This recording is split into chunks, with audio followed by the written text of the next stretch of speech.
But then he keeps typing and typing. Man, is this guy writing a novel? I leave the computer to make some coffee. He probably is writing an entire novel. It's Damien. And he's still typing. I sip my coffee and the computer finally dings. Dotarius. He is writing a novel. Jesus Christ. Sorry. Uh-oh. Uh-oh. Uh-oh, I thought I could scroll with it, but I couldn't.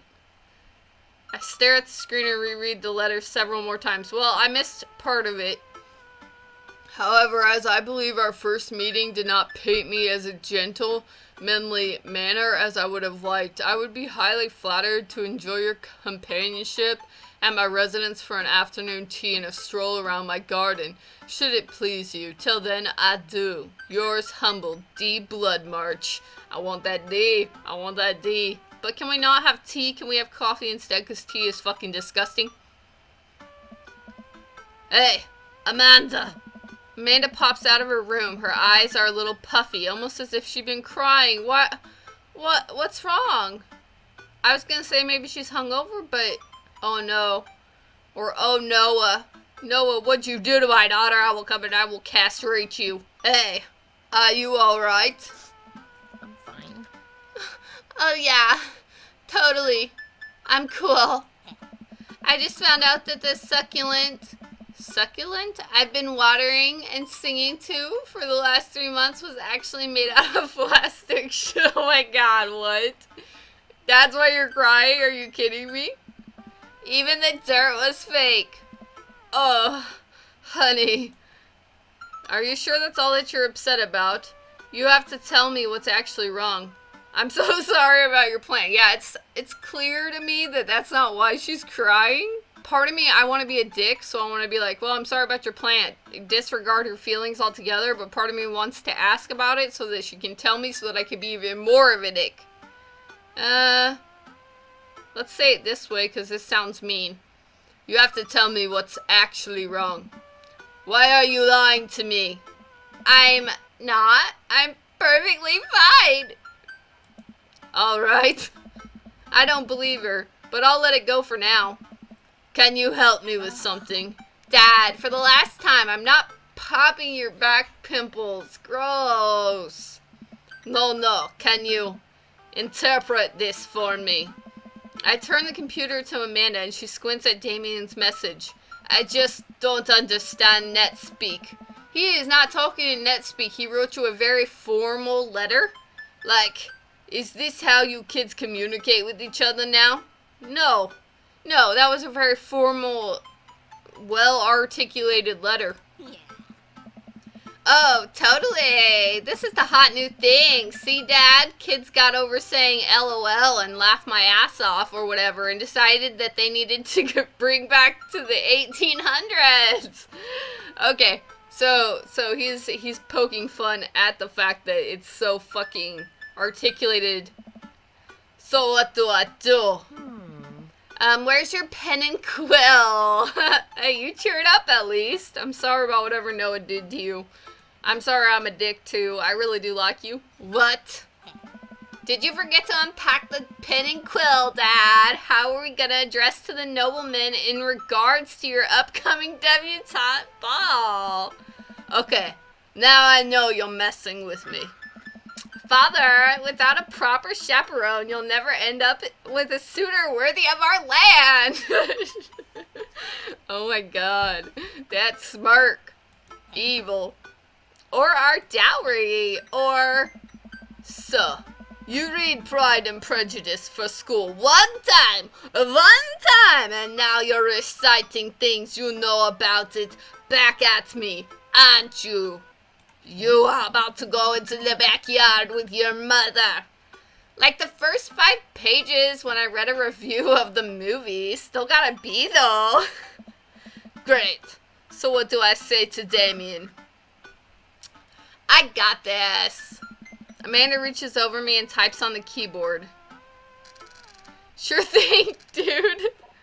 Regards, Dontarius. Sure thing, dude. Regards, Dontarius. Amanda hits send and smiles at me.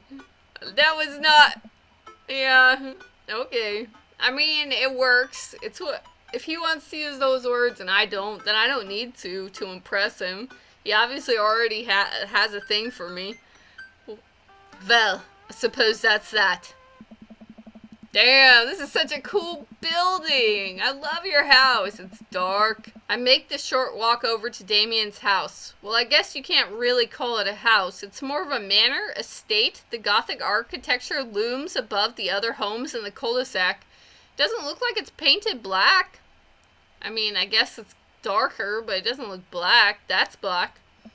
I walk past a couple of gargoyles guarding the front door and look around for a doorbell. There doesn't seem to be one. I pull the large, ornately carved bat's head door knocker back, and a hollow sound echoes throughout the house as I strike it against the door. I wait several moments before the door slowly creeps open. Man, he's making this a spectacle. He's so dramatic. It's a little creepy, but I enter the home to take a few steps into the foyer, noting the oil portraits of who I assume are dead relatives hanging on the wall. Ooh, that looks just like him. I don't know who the fuck that is. That's a dog. As I'm admiring them, the front door slams shut behind me. Hello. It seems like he's putting on like a show. Silence. An oil lamp in the corner flickers dimly, casting ominous shadows against the wall. Why do I feel like all of the people in these paintings are staring straight at me? Why is it so cold in here? Where's Damien? He's a vampire. Look at these skulls. This is hot to me. I don't know why. I want to date a vampire. Dantarius, pleasure to have you in my home. I look up and see Damien standing at the top of a majestic staircase with a walking candle holder. What's with the door slamming shut? Sorry. There was a draft. And the door creaking open when I knocked. I accidentally left the door unlocked. Obviously, that's all it was. There's no ghosts. And the creepy oil paintings. That's rude. You can't call those creepy. Those are his family. That guy looks almost exactly like him. I like oil paintings. Right. Right. Yeah, don't judge him. Don't come into his house and judge him. Please, let me show you around. Okay. Damien leads me around his house, showcasing his parlor, sitting room, auxiliary sitting room, and the parlor again for some reason. How delightful. I feel like he explained that because it was going to come back to this room. This is one of the oldest homes on the block. Yes, but nowhere near as old as the architecture might suggest.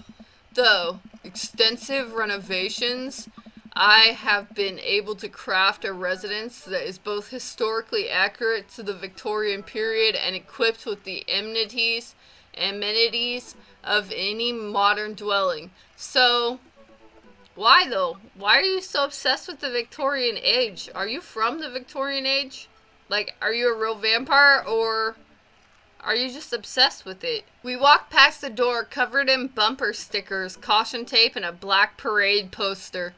See, that kind of stuff makes me just think he's like an edgy guy. Did they listen to My Chemical Romance in the Victorian era? No! Dantarius, stop! He's allowed to like modern things too.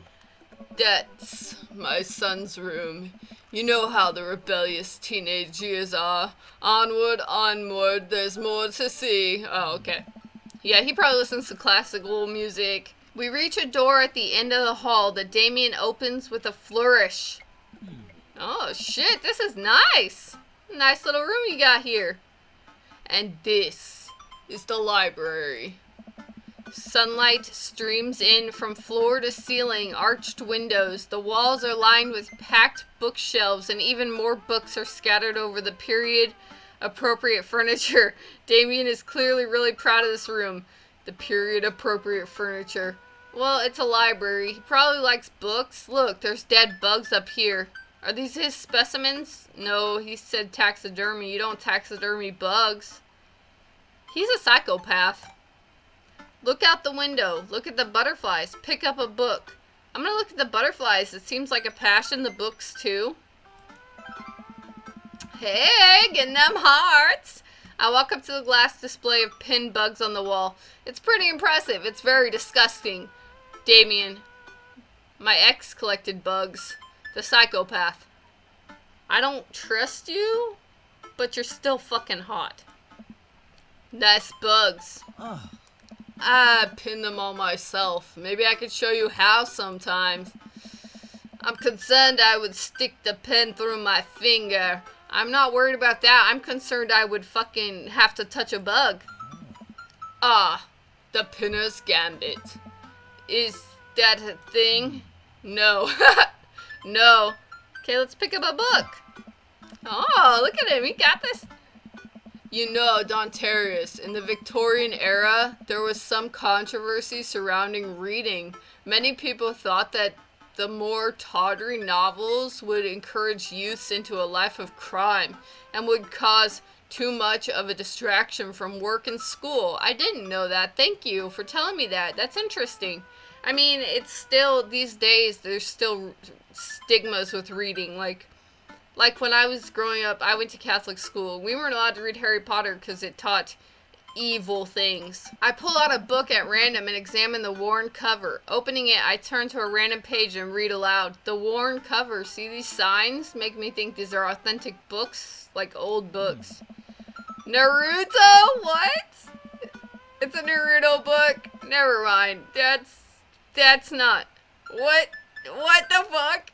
Naruto struggled against the chains that Sasuke had bound him with. Shirtless and out of breath, he looked up at Sasuke. Sasuke smirked, unbuttoning his ninja pants. What? You have some fucking Sasuke Naruto yaoi? Is that what it's called? Fucking...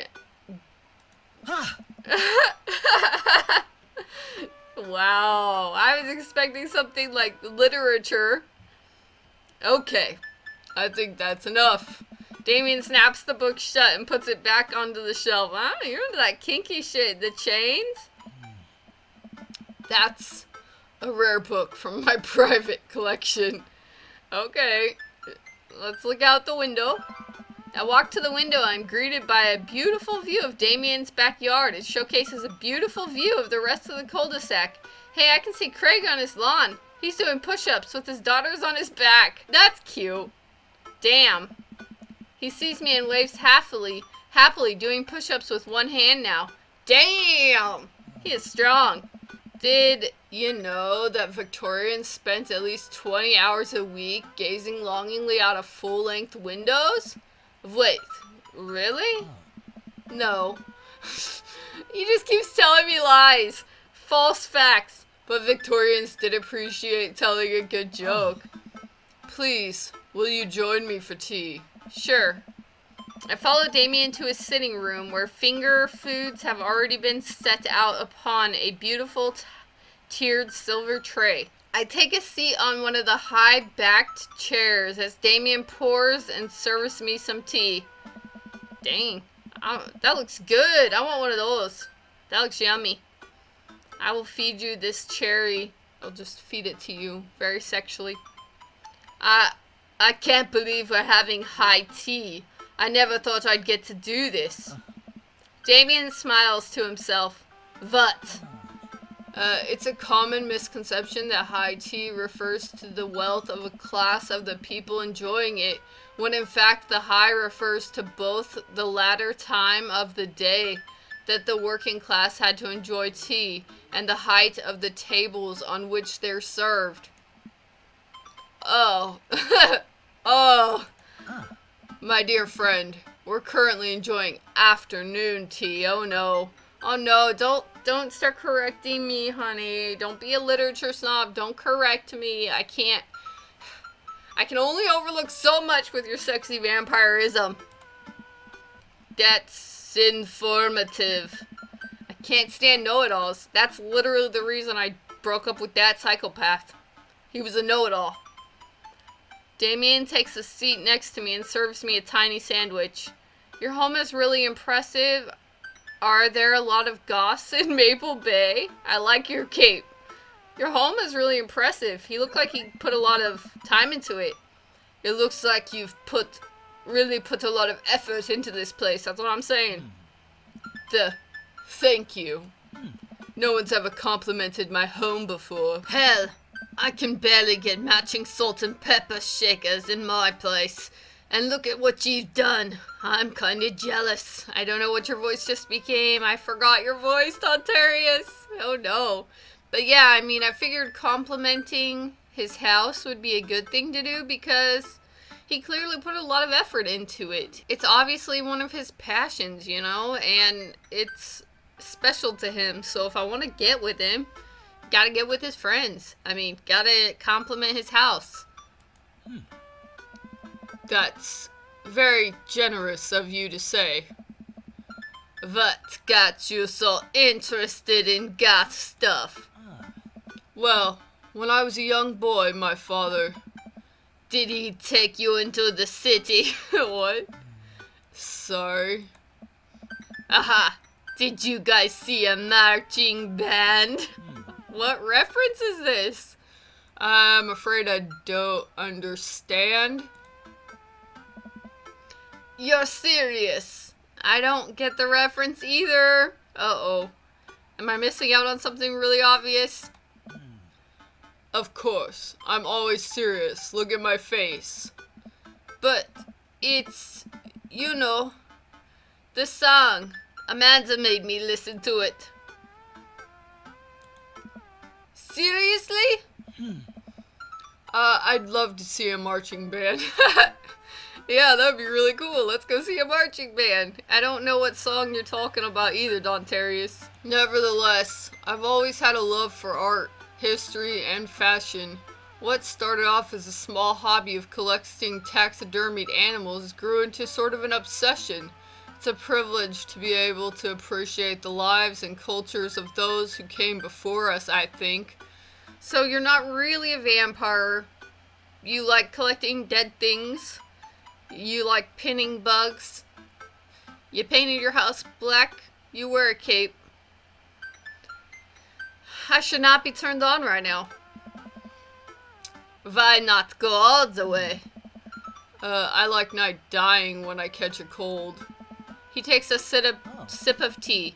I can acknowledge that there were many very terrible things about the Victorian era, and to try to live a life that strictly aligns with those ideals would be admittedly horrid. Yeah, exactly. That's why I always...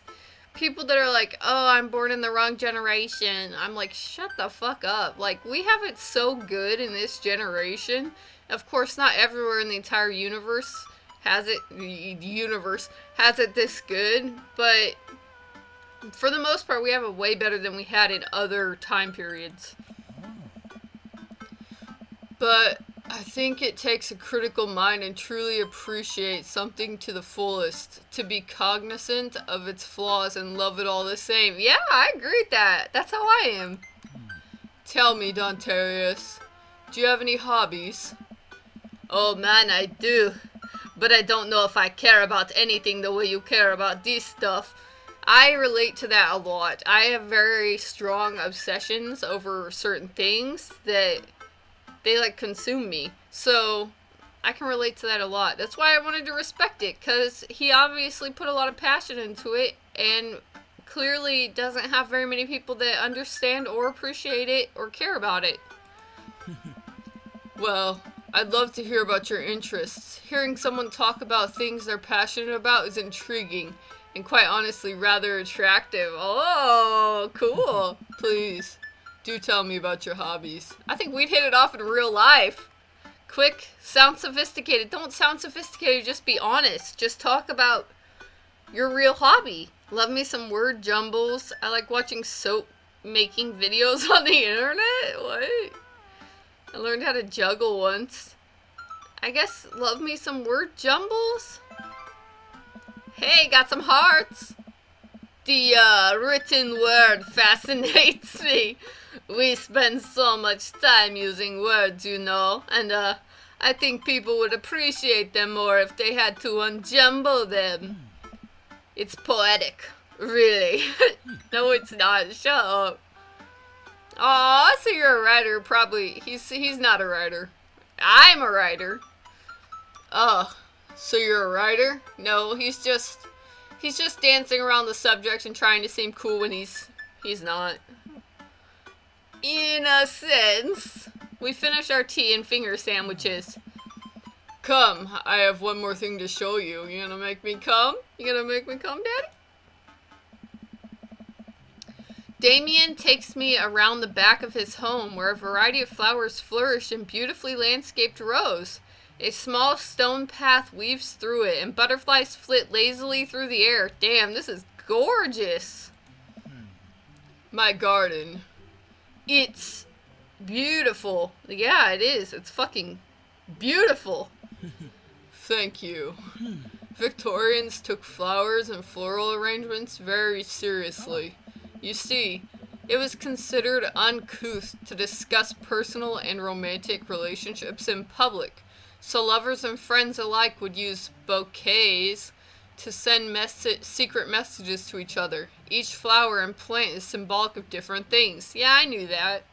I didn't know Victorians had their specific symbolism, but it makes sense. I think symbolism is very common with flowers.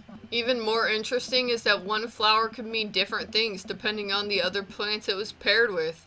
One had to be extremely careful, as even the style in which the ribbon was tied around the bouquet affected the message. You gonna give me some flowers? Please do. Damien leans down and plucks a gorgeous bright orange flower off a vine.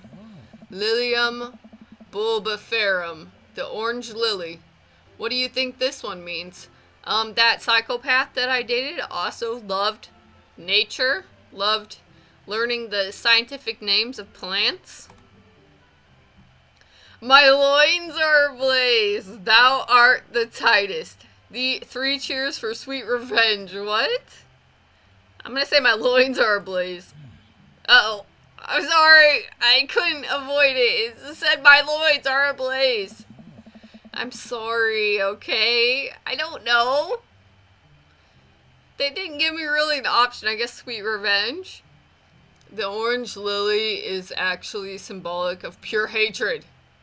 Well. Ouch. And that's precisely why floral arrangements is so challenging. What's your favorite type of flower? Well, because I live in this sunflower state, I'm gonna go sunflowers. They remind me of a sunshine, and then you can eat the seeds as a delicious snack. And yes, sunflower seeds are fucking good. What a practical choice. I can't tell if that's an insult. My stomach grumbles. Aw, man, now I want sunflower seeds. Yes, barbecue flavor. I'll have to remember that when I put together a bouquet for you. Oh, Tammy, you put on the moves. Oh, yeah. He would put together a bouquet for me? Nobody's ever given me a bouquet before. I follow Damien down the footpath and admire more of his beautiful flowers. Suddenly a phone rings. Oh, Dontarius, will you excuse me? I must take this. He pulls the cell phone out of his pocket. I'm a little surprised it's not a rotary phone. Yeah, I'm surprised he has a cell phone too. Go for it. Damien smiles and walks back to the house. I take a deep breath and enjoy the heavily perfumed air. What a lovely yard. This makes me wish I had put a little more effort into the garden Amanda and I tried to start one time. Our watermelons grew to the size of cherry tomatoes and then immediately died. That's everything I've ever tried to grow. Oh, hey, a gargoyle. Oh, no, I knocked over the gargoyle. Why? How? How did you knock it over, Dontarius, you klutz?